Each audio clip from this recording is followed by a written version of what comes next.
Hi, I'm Philip Bolton, a product manager for DEWALT. Today we're going to discuss the 20V Max Atomic Die Grinder. Delivering superior maneuverability, drop the hoses and experience 445 max watts out of untethered performance with a slim, ergonomic design that allows access into ultra-tight spaces. With variable speed both in the trigger and through speed select, you can adjust the RPM of the unit to the accessory and the application. 10K, 15K, 20K, and 24.5K, no load. Its power-dense design fits this performance into an ultra-compact size, allowing access into tight fixtures where full-size grinders just won't fit. The result?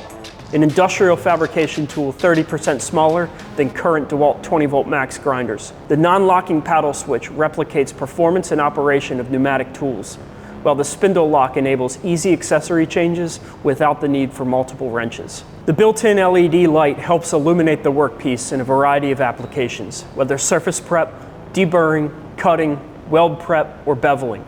The DCG 420 pairs well with the assortment of 2-inch or smaller die grinder accessories. And we didn't stop there. This tool is equipped with the DEWALT anti-rotation system to help maximize control. This feature quickly stops the accessory when a pinch, stall, or bind-up event is sensed, reducing reactionary torque to the end user. Additionally, the tool also includes an electronic brake that stops the accessory in less than a second. Atomic Compact Series, where size meets power.